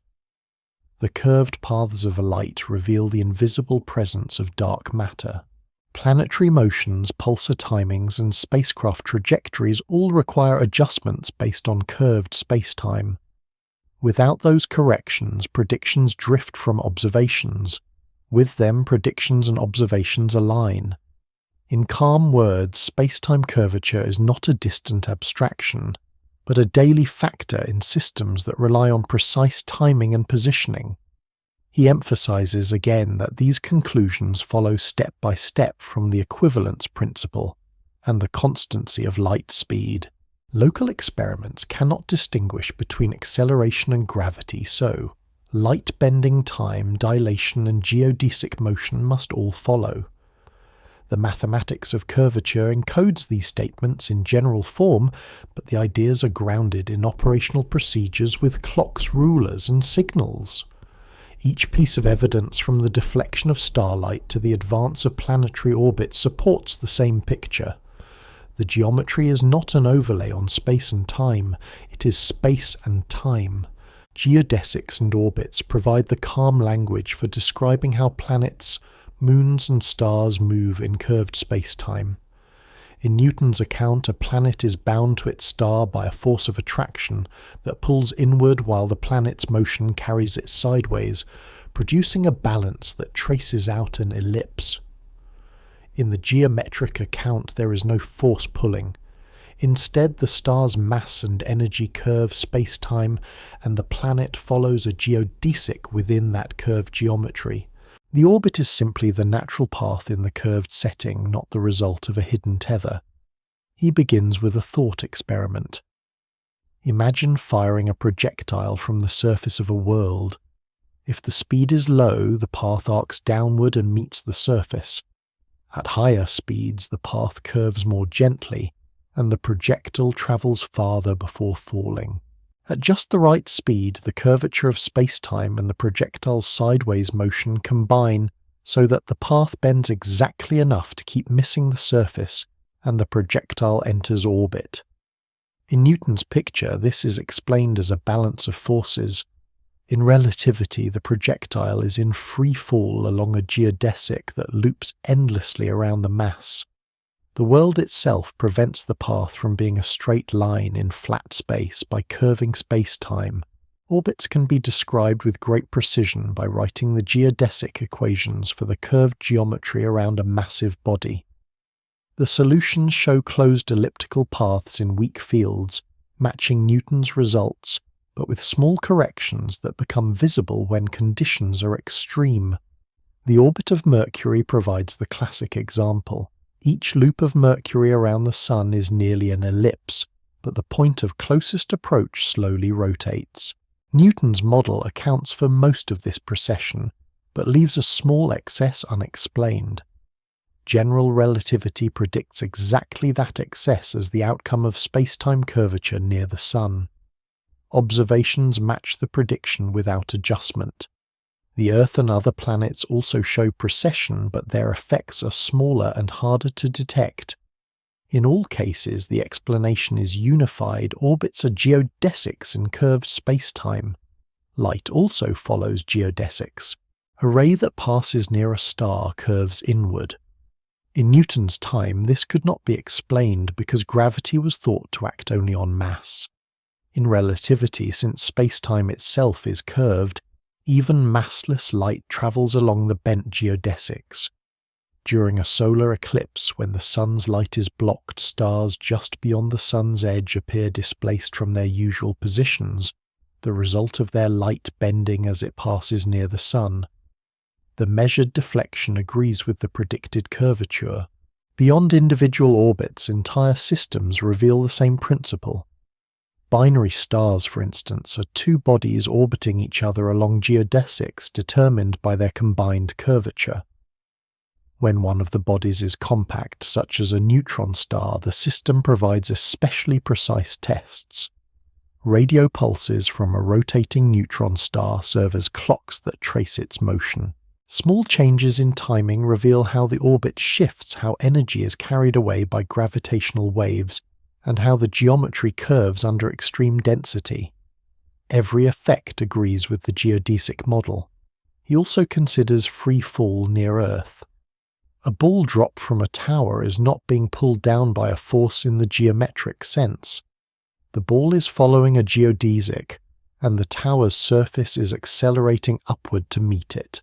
Two balls released side by side with slightly different heights follow geodesics that converge so they move closer together as they fall. This convergence is a tidal effect that reflects the Earth's curved geometry. In Newton's model, one says that gravity is stronger at the lower height, so the lower ball accelerates more. In relativity, both statements are two ways of describing the same geometry, but the geometric version keeps consistency with light bending and time dilation.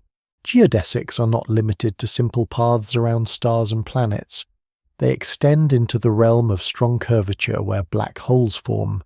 In that region, geodesics for light tilt inwards so steeply that no outward path exists once the event horizon is crossed.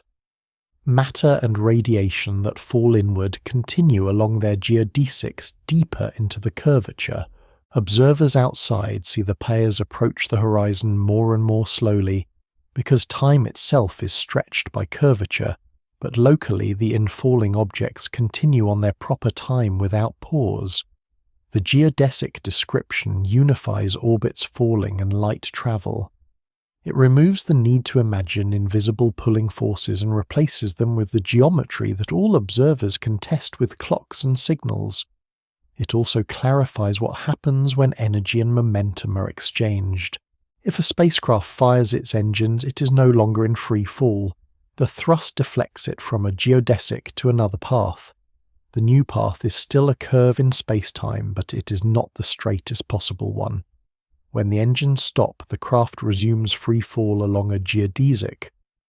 This distinction matches everyday experience. Walking on the ground, standing still, or flying with thrust, all feel like forces are involved. In the geometric view, the free-floating astronaut inside an orbiting station feels weightless, because both astronaut and station follow geodesics together. The astronaut on Earth feels weight because the ground prevents following the geodesic, forcing a deviation. He then describes the mathematics without symbols, focusing on meaning. The geodesic equation says that a free body moves in such a way that its velocity when compared from one moment to the next, using the curved geometry itself, does not change. This is the curved space version of the statement that in flat space, an unforced body moves in a straight line at constant speed. The difference is that now, straightness is defined by the geometry, not by the grid of an external stage. Observations confirm this model. Satellite paths, planetary orbits, light bending and free fall all agree with geodesics computed from the measured or inferred distribution of mass and energy.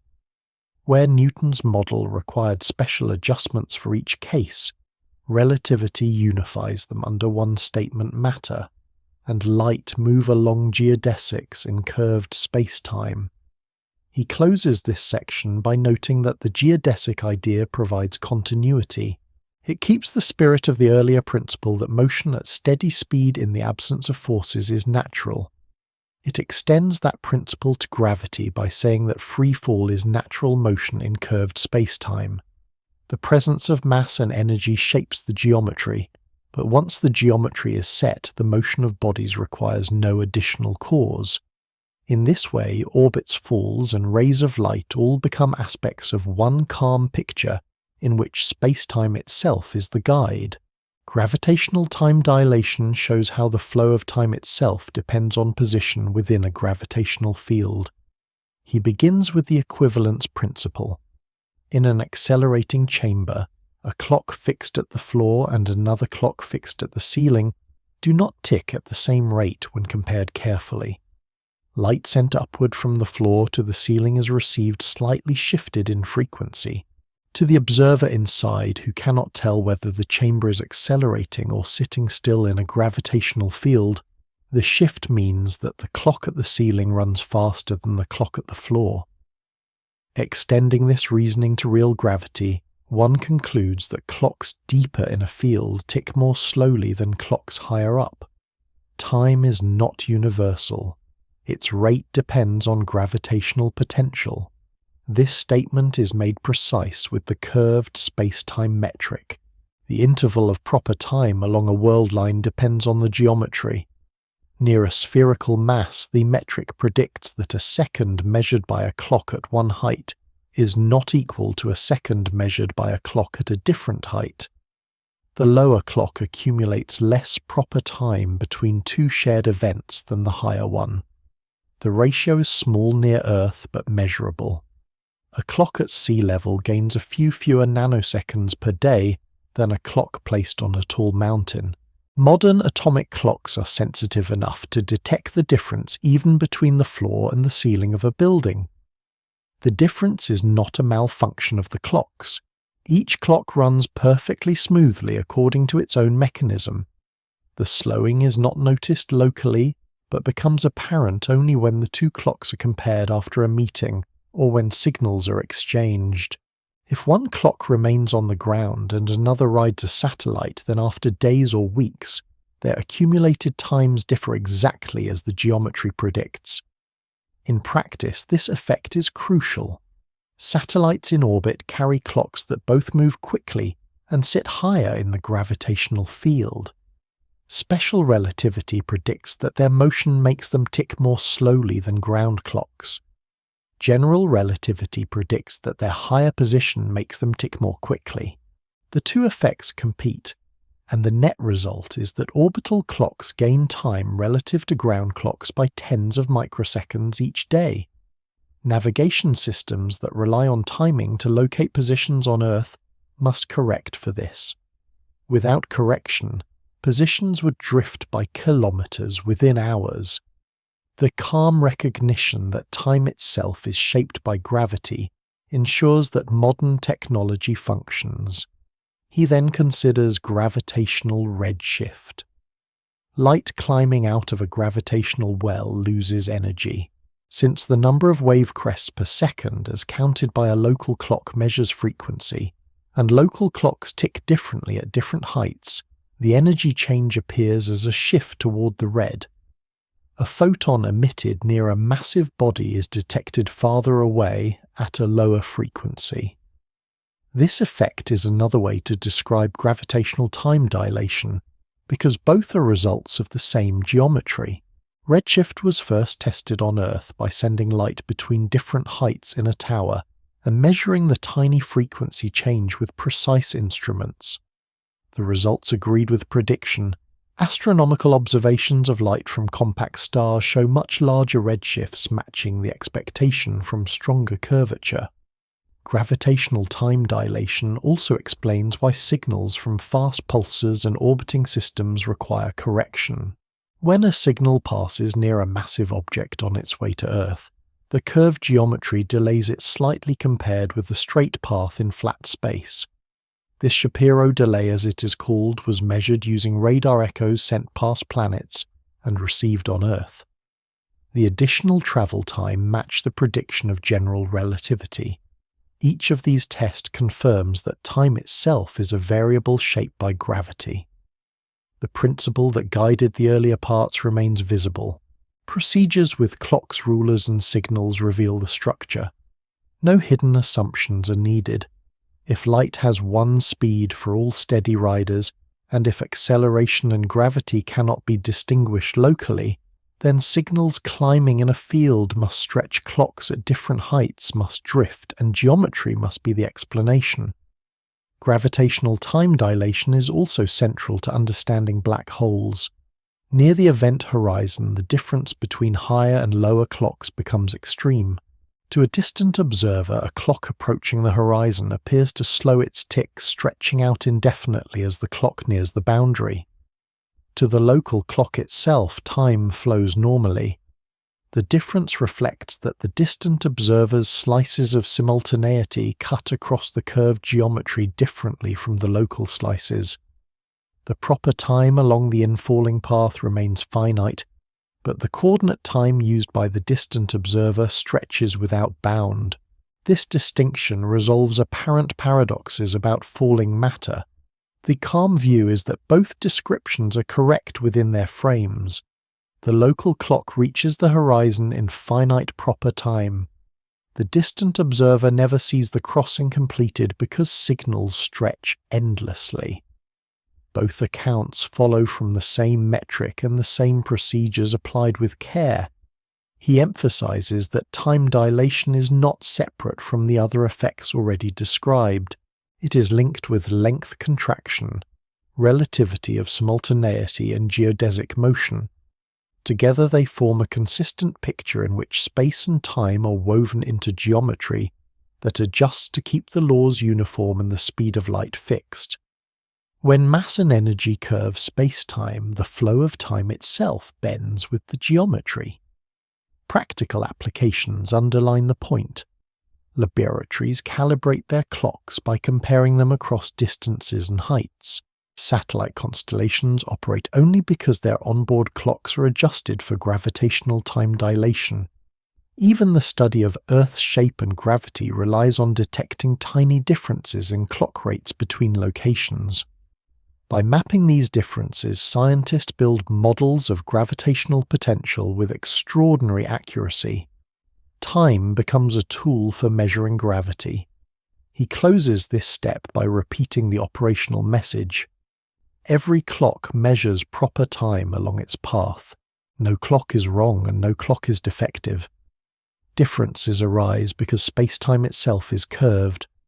When two clocks reunite, their accumulated times reveal the geometry between them.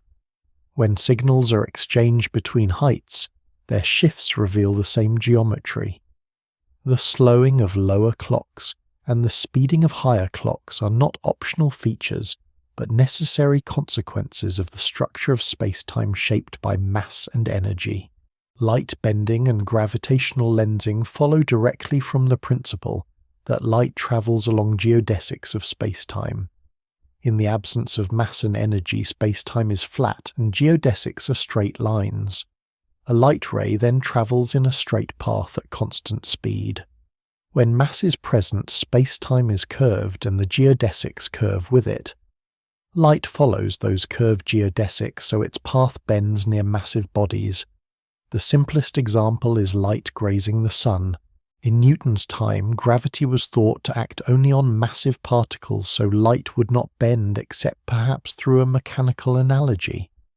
In general relativity, the geometry itself is curved, and light responds to that geometry just as any body would.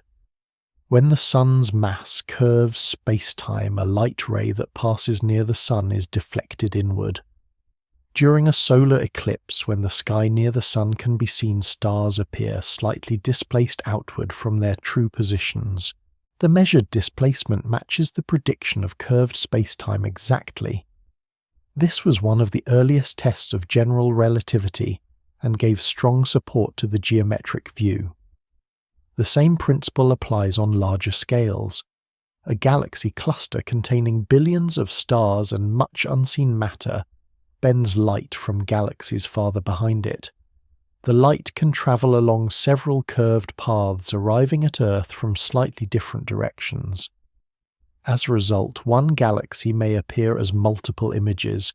The images can form arcs, rings, or complex patterns depending on the distribution of mass in the cluster. This effect is called gravitational lensing, because the mass acts as a lens made of space-time curvature rather than glass. Gravitational lensing is not only a striking visual confirmation but also a precise tool. By analyzing the pattern of arcs and rings, astronomers can infer the distribution of mass in the lensing cluster, including dark matter that does not emit light. In this way, gravitational lensing reveals the invisible structure of the universe.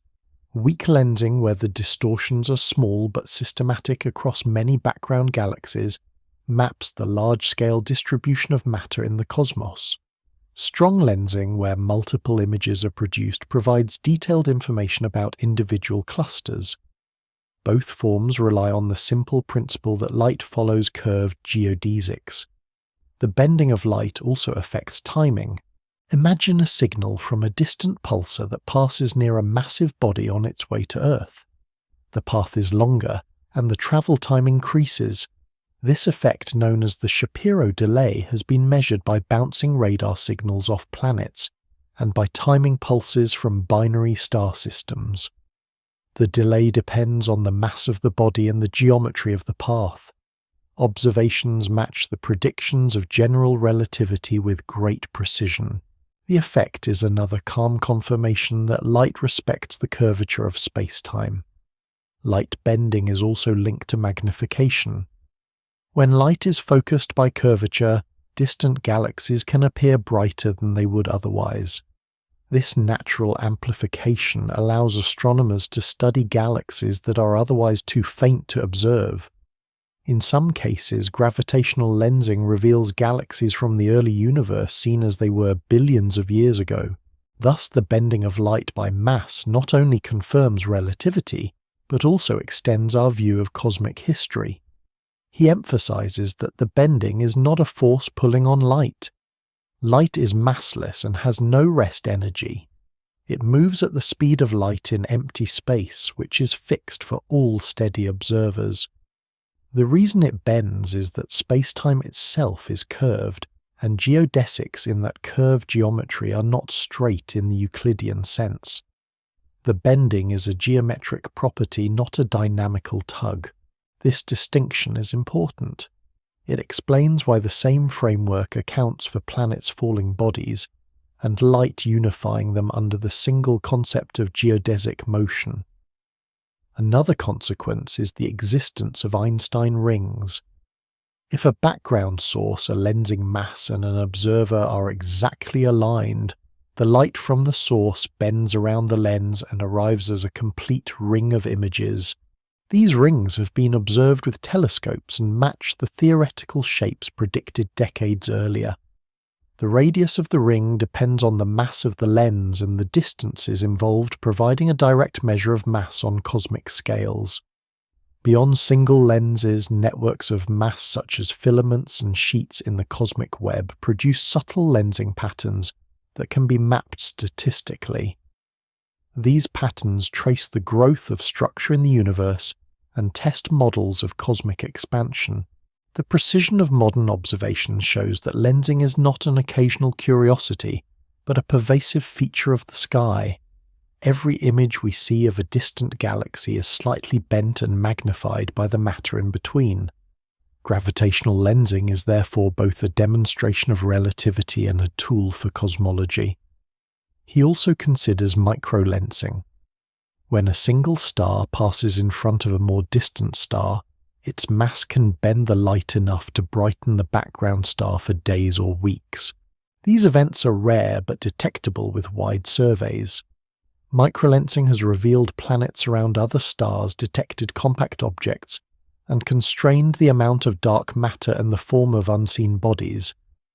Again, the principle is simple: light follows, curved geodesics, and curvature depends on mass. The variety of lensing effects shows the power of this simple principle. The bending of light also plays a role in black holes. Near a black hole, the curvature is extreme, and light can orbit in circular paths. Some photons circle several times before escaping, producing rings of light known as photon spheres. Others fall inward and cannot escape. The boundary between these fates is sharp and defines the event horizon. Images of black holes taken by large arrays of telescopes reveal bright rings of emission, with dark centers exactly the shape expected from the bending of light in curved space-time. These images provide direct visual evidence that light paths curve in extreme ways near compact masses. He closes this section by tying the evidence together.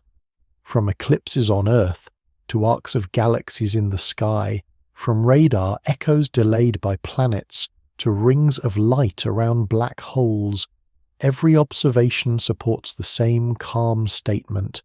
Light travels along geodesics in space-time, and when space-time is curved by mass and energy, light bends. The principle is precise, testable, and universal. It does not depend on hidden assumptions or philosophical speculation. It follows from the operational rules of clocks, rulers, and signals. In this way, the bending of light is both a confirmation of the geometry of space-time and a window into the unseen contents of the universe. Tests and confirmations of relativity provide the calm evidence that the geometric picture of space-time is not speculation, but measurable reality. The first famous test came during the solar eclipse of 1919, when expeditions measured the apparent positions of stars near the Sun. The starlight bent by the Sun's mass produced displacements that match the predictions of curved space-time, and could not be explained by Newton's model. This result brought wide attention to general relativity, though it was only the beginning of a long series of checks. Another early confirmation concerned the orbit of Mercury. Astronomers had long known that Mercury's ellipse slowly rotates or precesses in a way not fully accounted for by Newtonian forces. General relativity predicted exactly the unexplained excess. Later measurements confirmed that the advance of Mercury's perihelion fits the relativistic value with precision. Together with the bending of light, these results showed that curved spacetime was not merely a theoretical possibility, but a physical description. Modern experiments extend far beyond these first tests. Gravitational redshift, the shift of light to lower frequencies as it climbs out of a field, was measured on Earth in the 1960s by comparing clocks separated by only a few floors in a tower. The effect was small but real and matched predictions. More recent atomic clock experiments detect time differences even between the floor and ceiling of a room. These local tests show that gravitational time dilation is a daily feature of the world, not only a cosmic curiosity. The Shapiro delay provides another calm check. Radar signals sent to planets and reflected back take slightly longer to return when they pass near the Sun. The extra travel time matches the delay predicted by the curved geometry around the Sun. Pulsar timing experiments measure the same effect when signals from neutron stars pass near massive companions.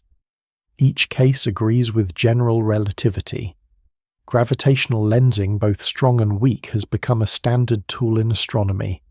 The multiple images of distant galaxies, the arcs around clusters, and the subtle distortions across wide fields all agree with the predictions of curved spacetime. The effect is so reliable that it is used to map invisible matter in the universe. No alternative picture without curved geometry accounts for these patterns with the same consistency. Binary pulsars provide especially strong evidence. In a system where two neutron stars orbit each other, one of them may act as a clock sending out regular pulses of radio waves. Careful timing shows that the orbit shrinks slowly as the system loses energy. The lost energy is carried away by gravitational waves, ripples in spacetime predicted by relativity. The rate of orbital decay matches the prediction with extraordinary precision, leaving no doubt that gravitational radiation is real. Decades later, direct detection of gravitational waves confirmed this. Large observatories on Earth use laser interferometers to measure changes in the distance between mirrors kilometers apart to within a fraction of a proton's width. When two black holes or neutron stars merge, the passing waves stretch and squeeze spacetime, and the detectors record the signal. The observed waveforms match the shapes computed from relativity's equations. This is a direct measurement of spacetime itself vibrating. The discovery opened a new way of observing the universe based entirely on the geometry of relativity. Satellite navigation systems also stand as daily confirmations. The satellites carry precise clocks that tick faster than ground clocks because they are higher in the Earth's field, but also tick slower because they move quickly. The net result is a small gain each day. If this effect were ignored, the system would drift out of alignment within hours. Engineers apply the corrections from both special and general relativity, and the system works. Each user of the system experiences a confirmation that time dilation is real and must be included for accuracy. Another confirmation comes from the global network of radio telescopes that observe quasars and other distant sources. By comparing signals received at different locations on Earth, scientists measure the curvature of wavefronts passing near the Sun and other bodies. These measurements of light deflection confirm relativity to high precision. The advance of periastron in other binary systems, the timing of millisecond pulsars, and the behavior of stars orbiting the black hole at the center of our galaxy all provide further evidence. In each case, the observations agree with relativity's predictions and diverge from Newtonian expectations. Tests also probe the limits. Physicists look for any deviation from relativity that might hint at new physics. So far, no discrepancy has been confirmed. The theory holds across scales from laboratory clocks to cosmic structures. The calm consistency of these results strengthens confidence that the geometric picture is correct. Yet he emphasizes that tests are not about proving a theory true forever. They are about checking predictions with care. If any reliable discrepancy were found, the theory would need revision. That openness is part of the scientific method. Relativity itself replaced Newton's model when evidence demanded it. The willingness to measure again and again, to compare and to refine, is what ensures the calm strength of the conclusions.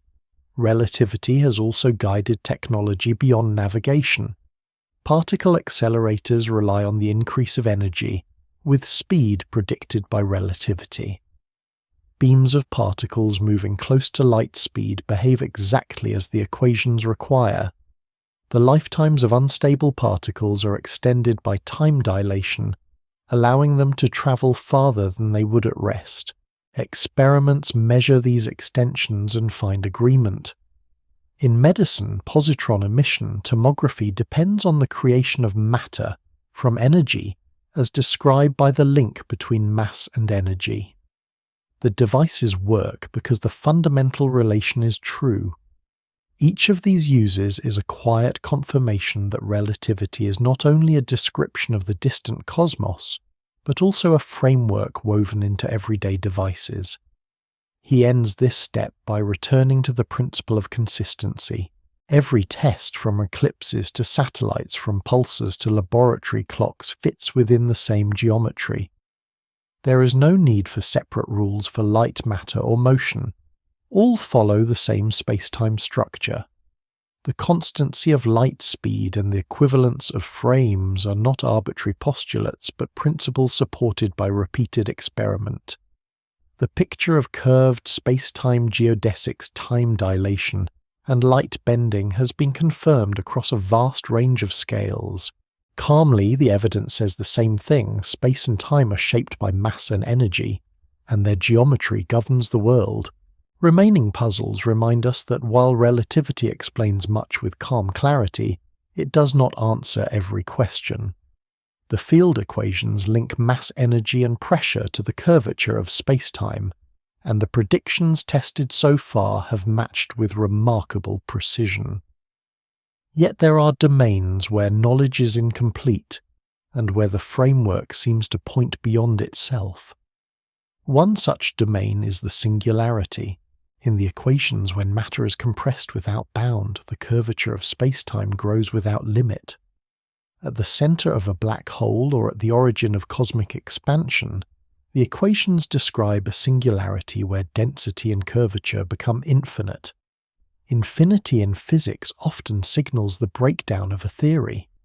It suggests that new principles are needed to describe conditions where both gravity and quantum effects are strong. Observations cannot yet probe these places directly, so the singularity remains a puzzle. Another puzzle is the unification of relativity with quantum theory. Relativity describes gravity as the curvature of space-time continuous and smooth. Quantum theory describes matter and fields as quantized with fluctuations and probabilities. Each theory works with extraordinary success in its own domain, yet combining them has proven difficult. Attempts to quantize gravity or to build a geometric picture of quantum fields continue, but no complete framework has been confirmed.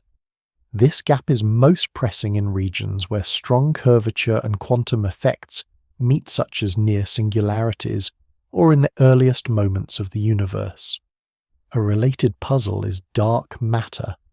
Gravitational lensing, galaxy rotation, and large-scale structure all show that much more mass is present than what shines as stars and gas. Relativity itself does not identify the nature of this mass. It only reports its presence through curvature.